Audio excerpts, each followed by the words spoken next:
आइए आज हम पाठ 15 जिसका नाम है हमारा पर्यावरण, जो कि क्लास 10th का चैप्टर है। ये 5 नंबर का इसमें बोर्ड का एग्ज़ाम में आएगा और बहुत ही आसान टॉपिक है जिसको आप आसानी से कर सकते हैं। और इस टॉपिक के बारे में सबसे पहले जो इसके सिलेबस में है उसका नाम है पारितंत्र। पारितंत्र मतलब जो हमारे आसपास जैविक है, जैविक घटक जिसने हमें घेर रखा है उसको पारितंत्र कहते हैं। जैसे सूर्य का प्रकाश है, पेड़ पौधे, जीव जंतु, सारे पारितंत्र का हिस्सा हैं। पर्यावरण में क्या क्या समस्याएं हैं, ओजोन परत का अपक्षय होना मतलब कैसे उसमें होल हो रखा है, और जो कचरा निकलता है घरों में, देखो कितना सारा डस्टबिन है भरा होता है, तो उसका निपटान कैसे किया जाता है। तो उसमें 2 तरह के चीज़ें होती हैं, एक होता है जैव निम्नीकरण और एक होता है अजैव निम्नीकरण। Very very important topic. इसमें डिफ्रेंशिएट पूछ लेते हैं कि जैव और अजैव में अंतर बताइए। तो सबसे पहले इसमें आपको डेफिनेशन देनी पड़ेगी। जो जैव निम्नीकरण का मतलब क्या है कि वे पदार्थ जो सूक्ष्म जीवों के द्वारा टूट जाते हैं, जैसे सब्जियों के छिलके होते हैं, सड़ गल जाते हैं, जो सूक्ष्म जीव होते हैं मिट्टी के अंदर भी, अगर हम इसको दबा देते हैं मिट्टी में तो उसको सड़ा देते हैं, खाद में परिवर्तित कर देते हैं। कागज है, पत्तियां हैं, मूत्र है, गोबर है, ये सारी चीज़ें जैव निम्नीकरण है। इसका मतलब यहाँ से एक चीज़ तो साफ हो जाती है कि जैव जैव मतलब जो जीवित चीज़ों से प्राप्त अपशिष्ट पदार्थ होते हैं, जब सूक्ष्म जीव उनको छोटे छोटे टुकड़ों में तोड़ देते हैं उसे जैव निम्नीकरण पदार्थ कहते हैं। दूसरा आता है अजैव निम्नीकरण। वे पदार्थ जो सूक्ष्म जीवों के द्वारा नहीं तोड़े जा सकते, उनको वो एनवायरनमेंट में पॉल्यूशन ही फैलाते हैं। जैसे प्लास्टिक है, DDT, dichloro diphenyl trichloro ethane इसका पूरा नाम है। और ये एक वो है कीटनाशी जिसको हम कहते हैं, कीटनाशी है जो कि बहुत सारे जीवों को मारने के लिए या फसलों में इसका इस्तेमाल किया जाता है। पारा है, मरकरी जिसको हम कहते हैं, लेड है, ये ऐसी चीज़ें होती हैं जो सूक्ष्म जीव इनको नहीं तोड़ सकते, इसलिए उनको अजैव निम्नीकरण कहते हैं। निम्नीकरण का मतलब ही यही है कि कठिन पदार्थ को सरल में तोड़ना। उसके बाद आता है आहार श्रृंखला और आहार जाल। इसमें डिफरेंस आपको पता होना चाहिए। आहार श्रृंखला क्या होती है? इस यूनिवर्स के अंदर, इस संसार में सभी जीव अपने भोजन के लिए एक दूसरे के ऊपर निर्भर करते हैं, लेकिन कुछ जीव ऐसे होते हैं जो आप पहले पढ़ चुके हो कि स्वपोषी और परपोषी। स्वपोषी मतलब वो पेड़ पौधे या वो जीव जो अपना भोजन खुद बनाते हैं। जैसे पेड़ पौधे हैं, प्रकाश संश्लेषण में अपना खाना स्वयं बनाते हैं, लेकिन वही पेड़ पौधों का इस्तेमाल मनुष्य या दूसरे जीव अपने भोजन के लिए इस्तेमाल करते हैं जो अपना खाना स्वयं नहीं बनाते, उनको परपोषी कहते हैं। तो आहार श्रृंखला एक ऐसी श्रृंखला है, ऐसी चेन है जिसमें एक जीव दूसरे जीव के ऊपर निर्भर करते हैं। माना कि जैसे कि कोई एग्जाम्पल अगर हम लें, घास है, घास को किसने खाया? कीड़े ने खाया।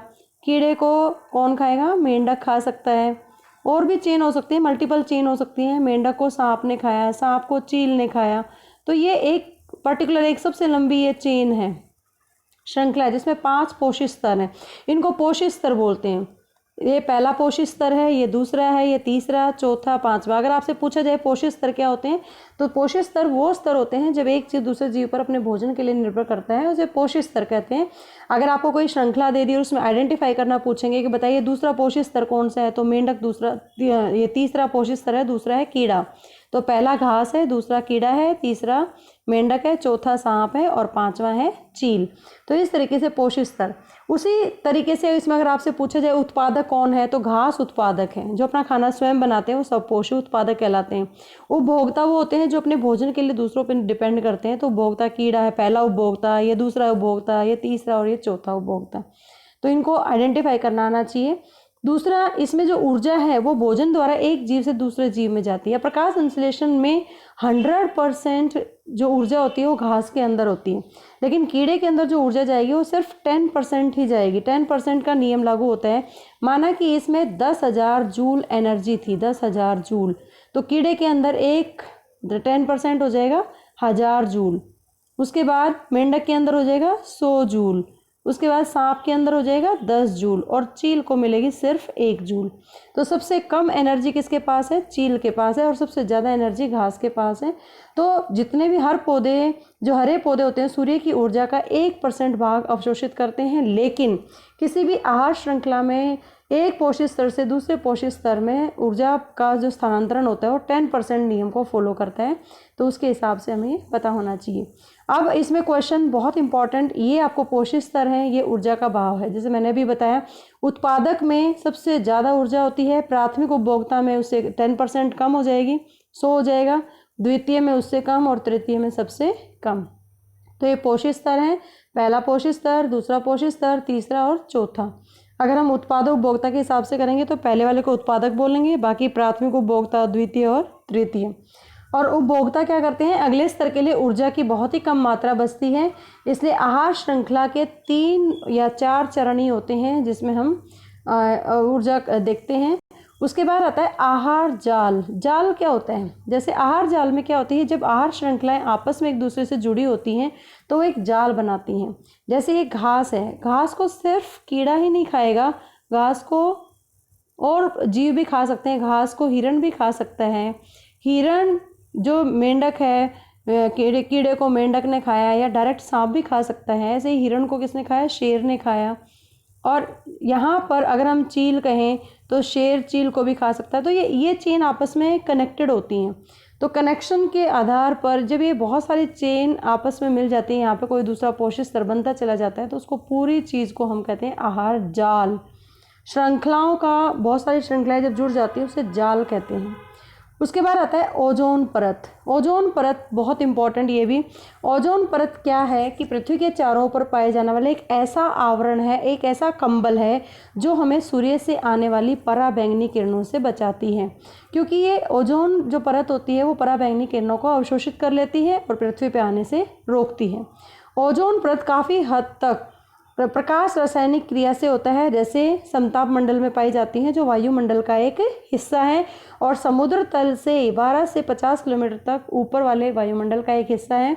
और ओजोन परत बनती कैसे होती है, जो ऑक्सीजन घूमती रहती है वातावरण में, 21% ऑक्सीजन है और उसमें कुछ ऑक्सीजन के एटम्स भी जो एग्जिस्ट कर रहे हैं, जब ये आपस में मिल जाते हैं तो ओजोन परत बन जाती है। तो गैसों का एक आवरण ही है ओजोन परत, और ये हमें पराबैंगनी किरणों से बचाती है। अगर ये पराबैंगनी किरणें पृथ्वी पे आ जाएं तो सारे का सारा स्किन कैंसर या और बहुत सारी बीमारियां हैं वो हमारे अंदर होने शुरू हो जाएंगी।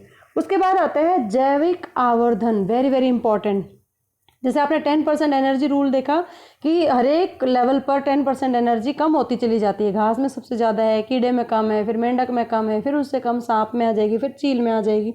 लेकिन जैव आवर्धन क्या होता है, जब भी किसी खाद्य श्रृंखला के जो प्रत्येक पोषक स्तर पर जो जीवित जीवों के शरीर से जो कीटनाशक हैं और या हानिकारक रासायनिक पदार्थ, उनकी सांद्रता में वृद्धि जैविक आवर्धन कहा जाता है। जैसे एक उदाहरण दे रखा है यहाँ पर, घास है, घास को हिरण ने खाया, हिरण को शेर ने खाया।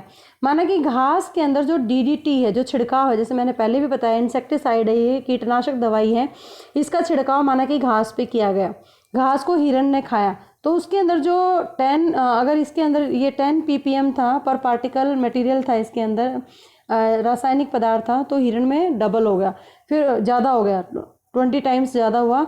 इसके बाद ये इसमें और ज़्यादा हो गया 250 टाइम्स। तो शेर के अंदर जैव आवर्धन रसायन सबसे ज़्यादा होगा। शेर को मनुष्य खा लेगा तो सबसे ज़्यादा रसायनों की अधिकता होती है वो मानव शरीर में जमा हो जाती है, क्योंकि मानव शरीर ही जंतुओं को भी खाता है और पेड़ों को भी खाता है, या पेड़ों से प्राप्त वस्तुओं को, जैसे फल फ्रूट हैं, या आप देख सकते हो इसमें सब्जियां, हरी सब्जियां हैं।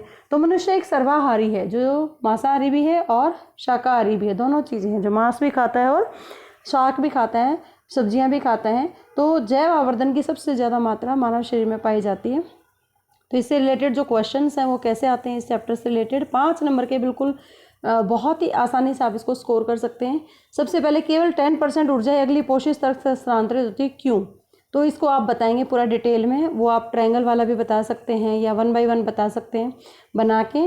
दूसरा आता है हानिकारक रसायन किस प्रकार मानव शरीर में पहुँचे, ये आपको श्रृंखला बनानी पड़ेगी, आहार श्रृंखला बनाकर, और जैसे DDT वाला ये वाला एग्जाम्पल है, ये आप उसमें कोट कर सकते हैं। और इस तरीके से 5 नंबर स्कोर करना आपके लिए आसान हो जाएगा। ये थे कुछ इंपॉर्टेंट और फोकस टॉपिक जिस पे आपको ध्यान देना है, और 5 मार्क्स बहुत अच्छे से स्कोर करने हैं। All the best for your board exam. I hope आपको अच्छा लगा होगा, ये समझ में आ गया होगा अच्छे से। Thank you so much.